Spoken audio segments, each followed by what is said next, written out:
Hello, I'm Micah Smith with Denver 7, and welcome to Denver Decides. This community partnership is dedicated to accessible and transparent elections. The partnership includes the League of Women Voters of Denver, Inter-Neighborhood Cooperation, and is presented by Denver 8 TV.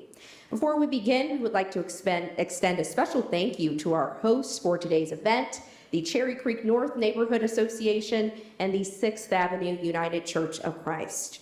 Our mission today is to present a ballot issue forum in anticipation of the general election coming up on Tuesday, November 5th. Among the numerous amendments and ordinance questions on this year's ballot is initiated Ordinance 308. This measure asks if Denver voters should adopt an ordinance prohibiting fur products and the manufacture, distribution, display, sale, or trade of certain animal fur products. Let's begin by meeting the participants who will discuss the pros and cons of initiated Ordinance 308. Beginning at my right is Natalie Fulton. She is the spokesperson with Pro Animal Future. She will be speaking in favor of initiated Ordinance 308. And to my left is Landon Gates, campaign manager with Hands Off My Hat, and he will be speaking in opposition to initiated Ordinance 308. Let's welcome both of our speakers.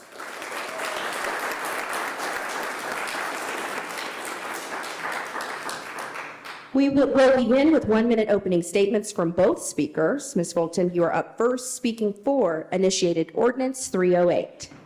308 is an important step toward ending the cruel, unnecessary, and outdated practice of killing animals just to wear their fur. 95% of fur comes from factory farms where wild animals like mink, rabbits, and foxes spend their entire lives trapped in cages barely larger than their bodies. Every fall, they're gassed or anally electrocuted to preserve the product. Fur trapping is no better, with animals stuck in painful traps for days before they're bludgeoned or starved to death.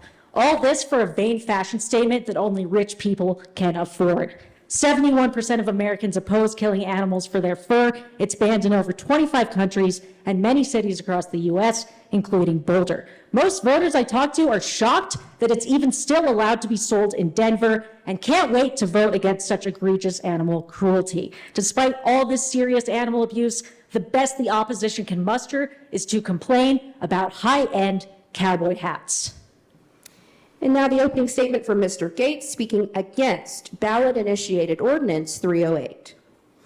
Thank you. Thank you to the Inter-Neighborhood Cooperation and the League of Women Voters of Denver for hosting this event and allowing the Hands Off My Hat campaign to participate.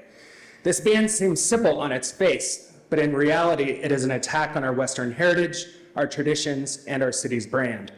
This measure goes so far as to ban the sale of many cowboy hats and fly fishing flies that use real fur, in addition to the many other items Denverites wear today.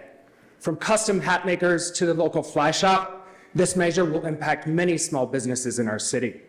This measure will harm some of Denver's most iconic events, including the National Western Stock Show, the Denver March Powwow, and the Indian Market and Southwest Arts Fest. Our campaign has been endorsed by Ernest House Jr., a member of the Ute Mountain Ute Indian Tribe and former executive director of the Colorado Commission on Indian Affairs, along with Councilwoman Jamie Torres, Senator Robert Rodriguez, former Mayor Wellington Webb, and former Councilwoman Rosemary Rodriguez, among many others. We have heard opening statements from both of you, so now, Natalie, you have an opportunity to ask Landon a question, and Landon, you'll have 30 seconds to respond. Natalie, your question. The website for your campaign has co-opted images of Native Americans to argue against banning fur, despite the fact that 308 specifically includes an exemption for members of Native American tribes. Given that the fur trade was a major driver of colonialism and the #1 threat to indigenous ways of life in many regions, why are you tokenizing Native Americans to protect an industry that mostly benefits rich corporations? Look, this measure discriminates against many Native Americans. The measure requires that an individual be a member of a tribe in order to qualify for the exemption. Many Native Americans today are not official members of tribes. Are you intending to require Native Americans to carry papers to prove their membership?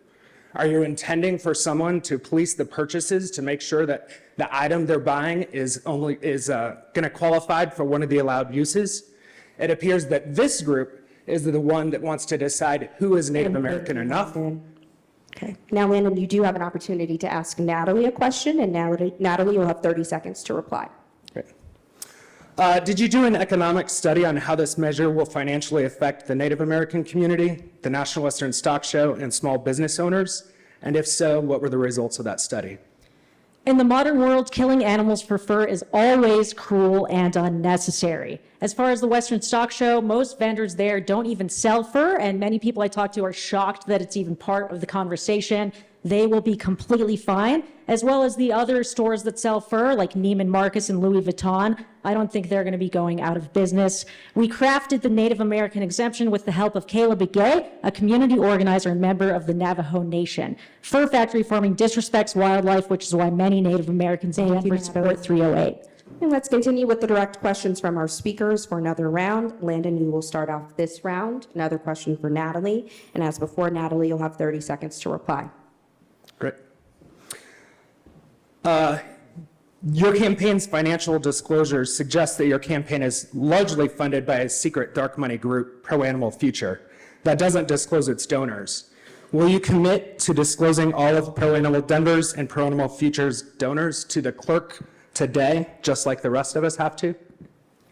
Pro Animal Future is a local grassroots group with over 150 volunteers in Denver. Calling us a dark money group is absolutely unhinged, especially considering that the opposition on our measures is funded by big corporations who have a vested interest in preserving industries that abuse animals.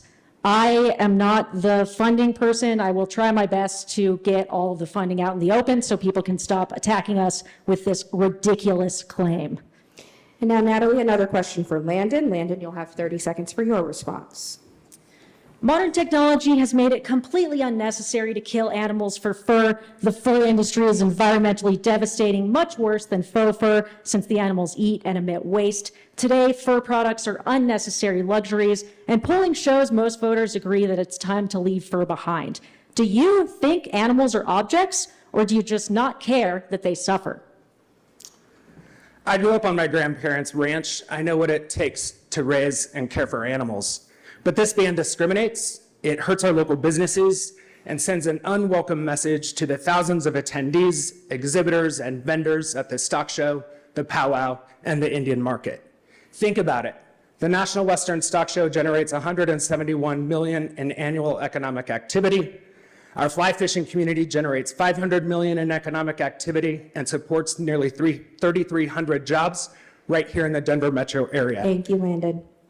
Our next few rounds will feature our speakers responding to questions submitted by our forum organizers. Each speaker will answer each question, and they will have 30 seconds for their answer. Natalie Fulton, who is here speaking in favor of initiated Ordinance 308, you will be first to answer this question. If fur sales are banned in Denver, what would be the future of this issue? We would like to see the fur industry end because it is cruel and unnecessary. It should be left in the past with other forms of animal abuse that used to be tradition, but we now look back on with horror. Dogfighting was legal in the U.S. until 1976. Whaling used to be part of our culture. As society evolves and morality evolves, our tradition should reflect that as well. There is absolutely no reason to use fur in 2024, and we need to move on from this vile industry. And now Landon Gates, who is here speaking against initiated Ordinance 308, your response to the question. I'm sorry, can you repeat the question? Yes. If fur sales are banned in Denver, what would be the future of this issue? I don't think this measure is going to have the intended impact that the proponents are seeking. We don't have fur farming in Denver. We don't have fur farming in the state of Colorado. So I don't believe it's going to have near the impact that they claim. Okay. Next question from our organizers for our guests. Landon, you will respond first, and you will have 30 seconds to answer. If this issue passes, it will have an economic impact on some of Denver's major cultural activities, including the National Western Stock Show, the Denver March Powwow, and many sport fishing activities. How could those cultural events be compensated for their losses?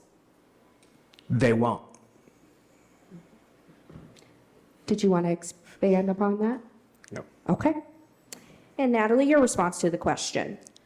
New technology has made fur completely unnecessary, even in fly fishing. Many fly fishers have adopted synthetic alternatives like EP fibers and craft fur, foam, tinsel, mylar, and rubber legs. They are comparable in terms of price and offer more durability and flexibility than animal fur. We may need to take a short economic hit to evolve past some of the worst animal cruelty that's happening in Denver. If you notice in his answer just now, he said that there is no fur farming in Colorado, which acknowledges that fur farming is wrong. And our final round of submitted questions from our forum organizers. Natalie, you will respond first, and you'll have 30 seconds. Please indicate the top 2 financial contributors to your side of this issue. I feel like we've covered this. I am not sure the top 2 contributors, but I can tell you that we are not funded by any out-of-state interest groups or corporations. This issue comes down to people who care about animals versus corporations. We got over 32,000 signatures on a completely volunteer basis. Our volunteers spent nights and weekends raising awareness about this issue, and voters in Denver are excited to vote against some of the worst animal cruelty that takes place in this city. And now, Landon, your response to the question. Great. We look forward to seeing your next financial disclosure.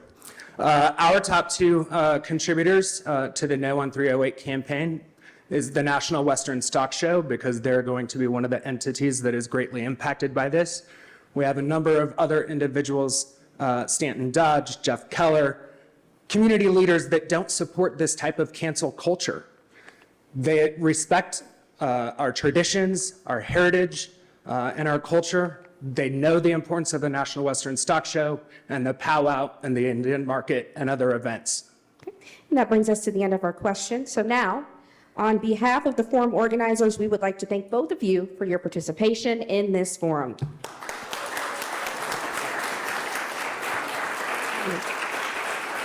All right. Hang out for just a moment. I have a little bit more to say. We hope we've given you a fair look at the pro and con arguments for initiated Ordinance 308. Again, this measure asks if Denver voters should adopt an ordinance prohibiting fur products and the manufacture, distribution, display, sale, or trade of certain animal products. Our thanks also to the Denver Decides partners, which include Interneighborhood Cooperation and the League of Women Voters of Denver. Denver Decides is presented by Denver 8 TV. We would like to extend a special thank you to our hosts for today's event, the Cherry Creek North Neighborhood Association and the 6th Avenue United Church of Christ. Remember, the election is Tuesday, November 5th. Let your voice be heard, be sure you are registered, and be sure to vote. For complete election information online, go to denverdecides.org. I'm Micah Smith with Denver 7. Thanks for joining us.